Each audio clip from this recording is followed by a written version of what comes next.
I didn't plan to stay in my grandmother's house overnight. That was the lie I told myself the moment I stepped inside. Like if I said it out loud, the house wouldn't have time to notice me.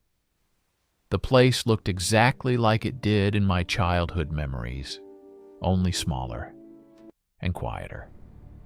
The kind of quiet that doesn't feel peaceful, more like something is listening and refusing to interrupt. Dust hung in the air like it was part of the furniture. The hallway wallpaper had faded into a sickly beige. The wooden floors still made that familiar complaint with every step, as if the house was tired of carrying people. I came for simple reasons: paperwork, sorting, selling, the adult stuff you do after someone dies. My grandmother had lived here alone for years. After my grandfather passed, she kept to her routines and her silence. She wasn't unkind, but she had a way of cutting conversations short when she didn't like where they were going.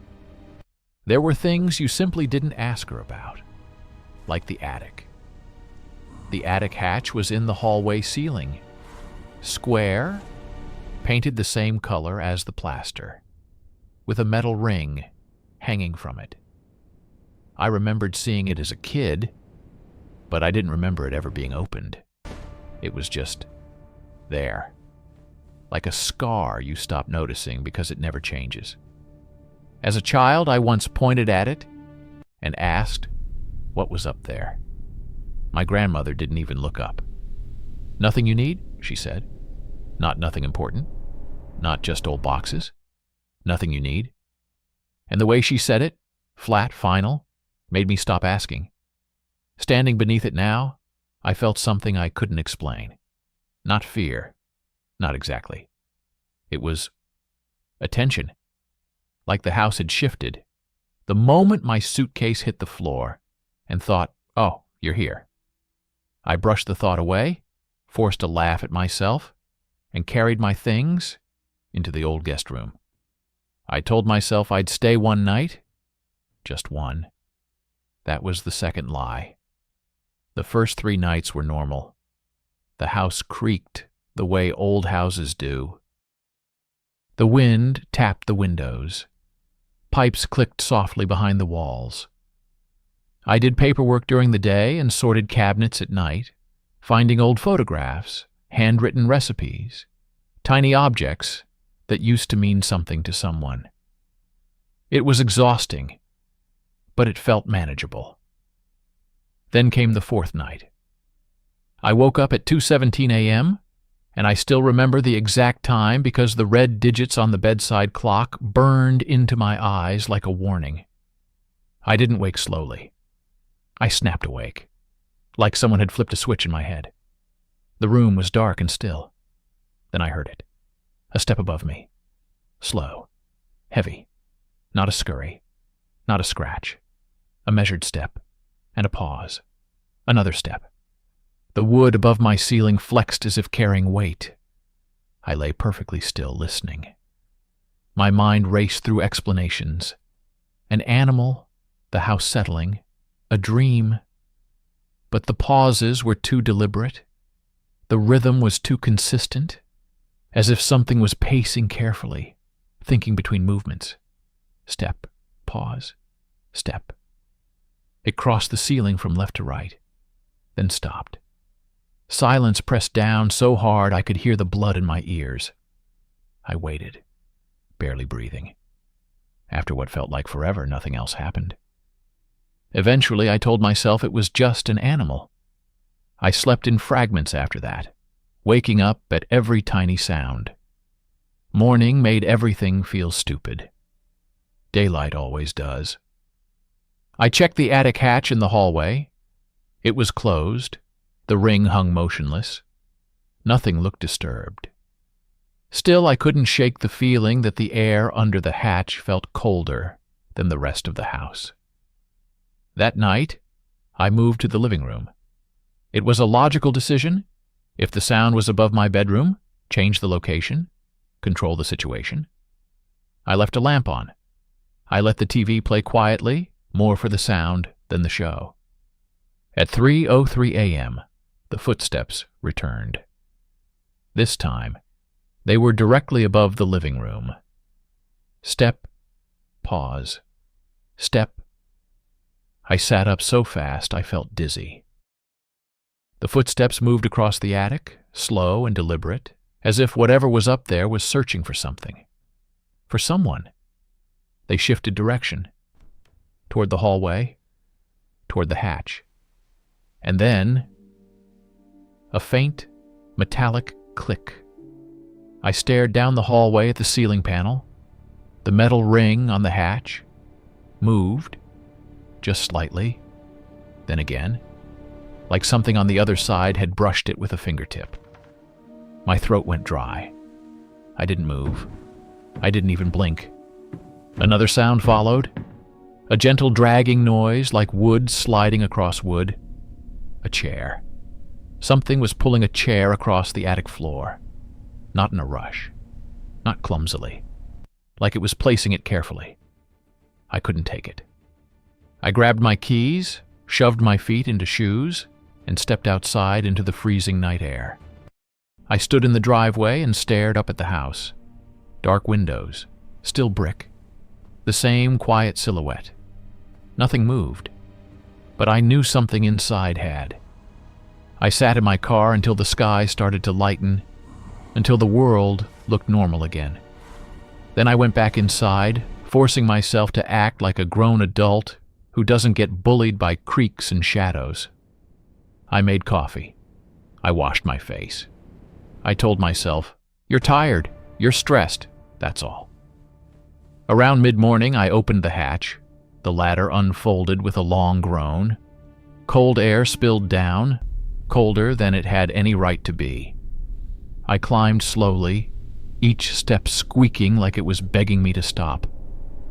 When my head rose above the attic floor, my body went rigid. The attic was organized.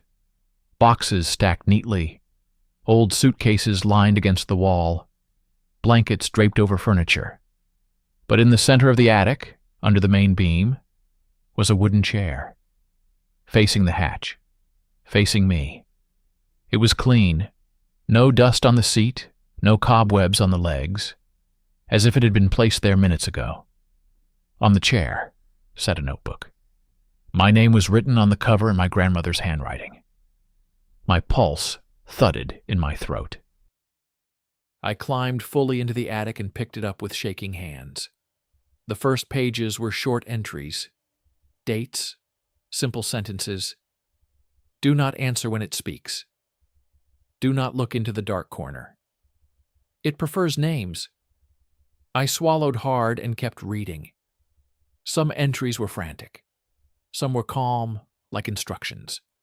Fear feeds it. Attention teaches it. Then, a page dated 1 week before her death. It is no longer waiting for me. The attic felt colder. I suddenly became aware of the far left corner where the roof slanted down to meet the floor. It looked darker than the rest. Not shadowed, but dense. Like the darkness had thickness. I raised my phone flashlight, aiming it into the corner. The beam didn't reach all the way.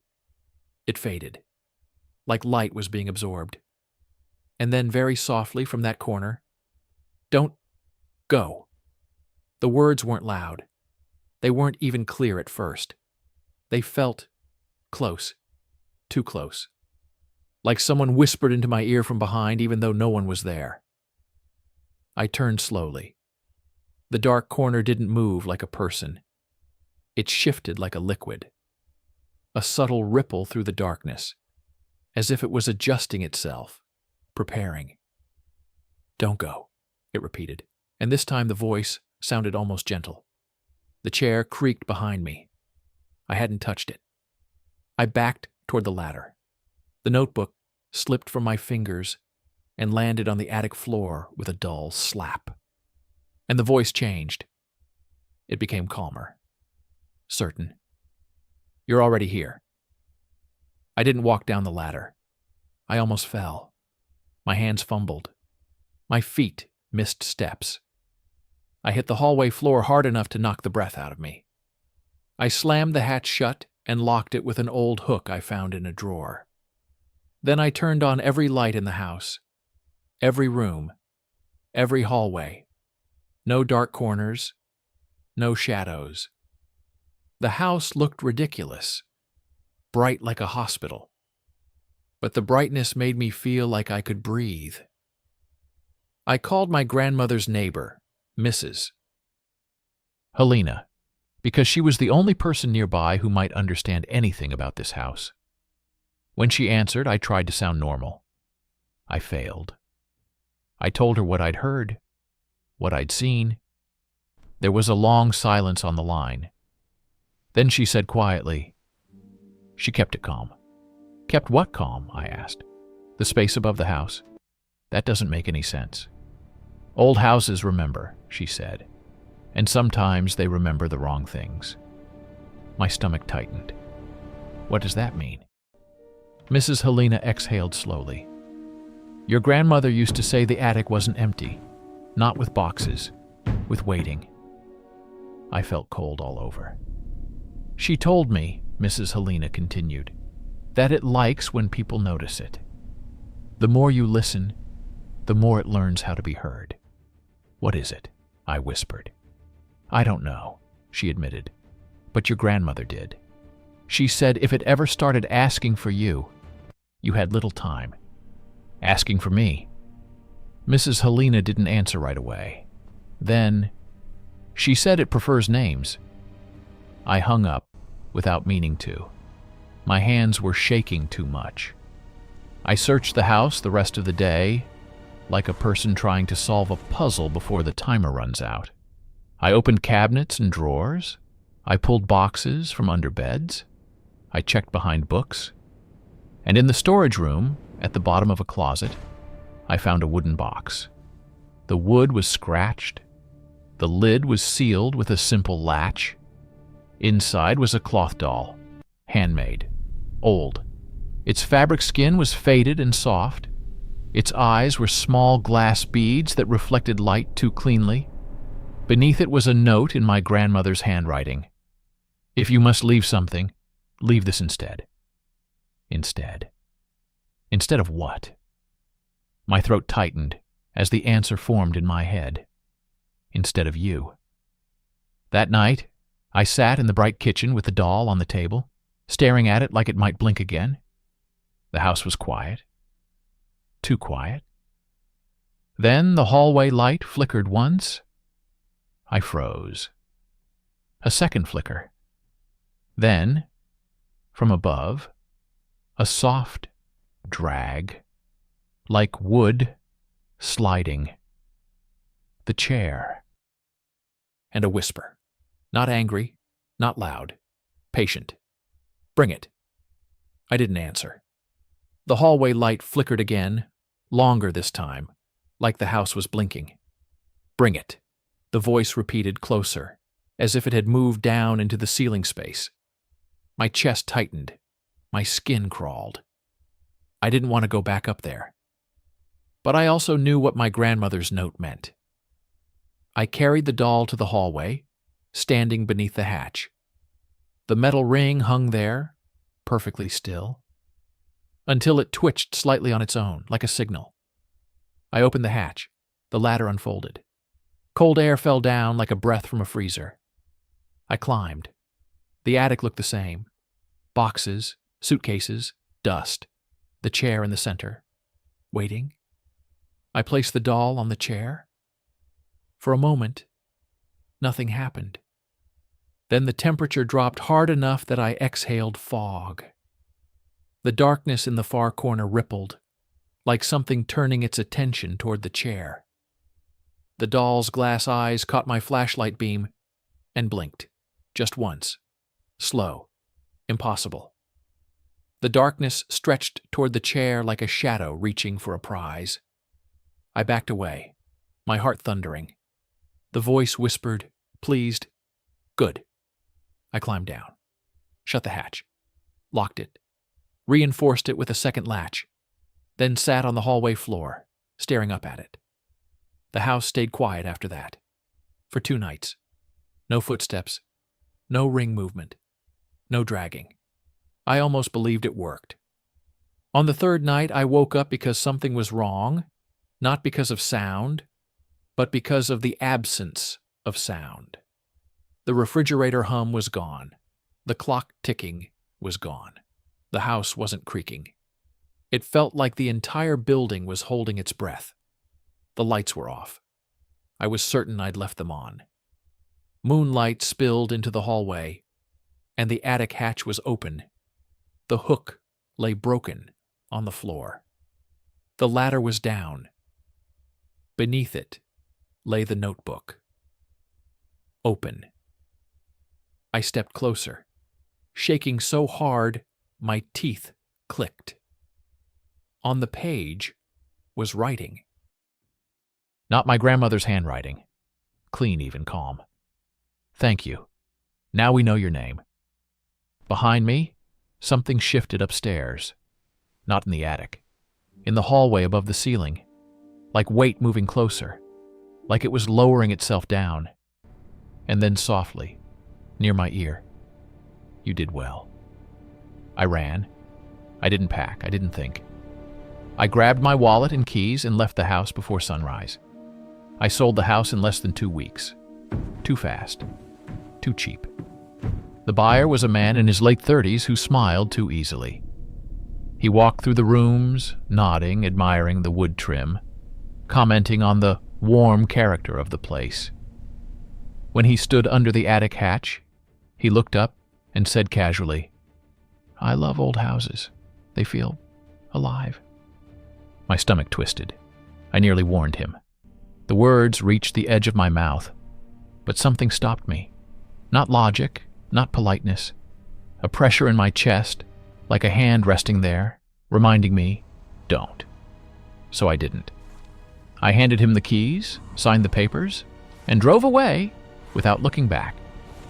For a while it worked. Weeks passed, then months. I moved into a city apartment, concrete, clean lines, bright hallways, no attic hatch in the ceiling, no old smell, no history soaked into the walls. I slept again. I started to laugh at myself again. I convinced myself it had been grief, stress, isolation, my imagination under pressure. Then, one night, I woke up. 2:17 a.m. The same time, the same snapping awake feeling like a switch flipped inside my skull. I stared at my apartment ceiling, and I heard it. A slow step above me. Measured. Heavy. Then another. Pause. Another. It wasn't the upstairs neighbor. I'd heard them before. Normal footsteps. Messy rhythm. A person living a normal life. This was different. This was pacing. Like careful thinking. My chest tightened. I listened. Frozen. Step. Pause. Step. It moved across the ceiling toward the hallway. Toward the small access panel above my closet. Something I'd never opened. Something I'd barely noticed. The panel rattled once. Metal clicked softly. Then again. And a whisper slid into the room like cold air under a door. You didn't leave. My skin went numb. I did, I tried to say. But the words didn't come out. Because I remembered the notebook. It prefers names. If it learns your name, it stays. The access panel creaked. Not opening fully. Just shifting slightly, like something testing it. Then the voice, calm and patient. You brought the waiting with you. The footsteps above me stopped. And in the silence, I realized something that made my stomach drop even harder. The sound wasn't coming from above anymore. It was coming from inside the ceiling, inside the space between the apartment and the concrete. A place that shouldn't exist. A place too small for anything to move. Yet something was moving. Slowly. Carefully. I got out of bed, forcing myself to move like a person who still believes in reality. I turned on all the lights. Bright, harsh white. No shadows. No corners. I opened my closet. At first, nothing looked strange. Then my eyes dropped to the top shelf. and my breath caught. A cloth doll sat there, clean, dustless, glass bead eyes reflecting the light. The same doll, the same impossible softness in its fabric. I stumbled back, my mind screaming that it wasn't real, that it couldn't be real. A piece of paper lay beside it, a note. The handwriting was not my grandmother's. It was the same calm, even writing from the notebook. "We don't need the house anymore." My hands shook as I read it again and again, hoping the words would change. They didn't. The access panel above me creaked, a slow scrape of something pressing against it from the other side. Then softly, like a secret shared with a friend, "You gave us a substitute once." The doll's glass eyes gleamed, "And we learned what you are." My throat tightened. The lights flickered. Just once. Then steadied. But in that single flicker, in that blink of darkness, I felt it. Not saw it. Felt it. A presence, close enough to touch. Like the air itself had leaned toward me. "You looked," the voice said, gentle. "You listened." The ceiling groaned. Impossible, deep, like wood bending. But there was no wood. Only concrete, only steel, and something heavier than either. The access panel shifted again. A thin line of darkness opened along its edge. Not wide enough for a hand, but wide enough for attention, for breath, for that feeling of being watched. The voice whispered, satisfied. The attic wasn't a place. My chest felt tight, like invisible fingers were pressing down on my ribs. It was a habit. The doll's head tilted. Not much, just enough to make my stomach twist. "And you learned it." The access panel creaked, slowly opening another fraction. Not forced, invited. The lights flickered again, longer this time. In the half-dark, the corner of the hallway looked deeper than it should have, like it led somewhere else. Somewhere above a house that wasn't mine. Somewhere waiting had always been. When the lights came back steady, the voice was closer. Not from above, not from the ceiling, from inside my own apartment, as if it had stepped out of a space that didn't exist and stood behind me. "I kept you alive," it whispered, almost kind, "because you were useful." My hands clenched into fists so hard, my nails dug into my palms. "What do you want?" I forced out, my voice cracking. Silence. Then the simplest answer, spoken like it was obvious. "A watcher." I remembered Mrs. Helena's words. "Your grandmother was like a lid. She kept it calm. A watcher. A lid. Someone to keep the waiting contained. Because if no one watched it, it moved." My breath came out in short bursts. The voice continued. "She watched. For years. She paid attention, so it would not spread." The air felt heavy, pressing down. And when she stopped, it whispered, "We needed someone else." The doll's glass eyes caught the overhead light. "So we taught you." The access panel opened a little more. Not enough for a body, but enough for something that didn't need a body. Enough for a shadow to spill. The corner of the hallway darkened as if ink was pouring into it. My lights flickered again, and in that flicker I understood something I wish I never had. It didn't follow me because I was special. It followed me because I looked back, because I listened, because I gave it my attention. Because fear is the easiest language to learn. And it had become fluent. The voice whispered right against my ear, "You already know what to do." My mind went blank, but my body remembered the notebook. No dark corners, no answers, no names. I turned on every light again, even though they were already on. I pulled open every closet, every cabinet, every door. I removed anything that could cast a deep shadow. It looked insane, like a person preparing for something that couldn't happen.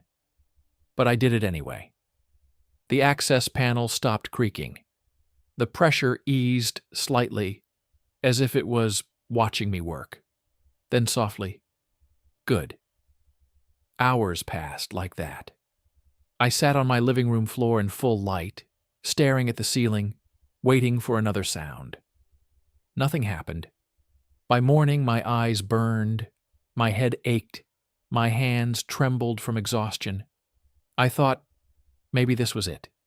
Maybe if I stayed awake, if I refused to give it darkness, it would fade. Then my phone buzzed. A notification, a local news alert. Fire reported in residential home on my grandmother's street. No injuries reported. My throat tightened. I clicked it. A photo loaded. Smoke rising above a familiar roofline. The house. The one I sold. The buyer's house now. My stomach dropped. Because beneath the photo, in the blurred crowd near the sidewalk, I saw a shape that didn't belong. A figure, standing slightly apart from the others. Too still. Too dark. Even in daylight, watching. And I knew with sick certainty what had happened. The waiting had found another ceiling, another attic, or maybe it had simply grown tired of pretending it needed one. My phone buzzed again. A new message from an unknown number. No caller ID, just text. You can't sell a threshold. My blood turned cold. Another message followed immediately. But you can keep it closed. I stared at the words until my vision blurred.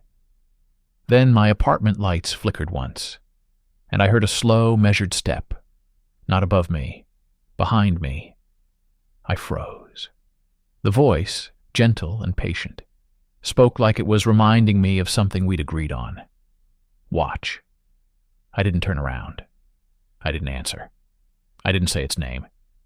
I just stared at the bright wall in front of me and realized the truth my grandmother had lived with for years. Some things don't want to hurt you. They want you to stay, to keep looking, to keep listening, to keep the door closed from the inside. And if you ever stop, if you ever get tired, if you ever let the light go out, it won't need an attic to wait in. It will wait in the space behind your eyes, patient, silent, learning, until you look back.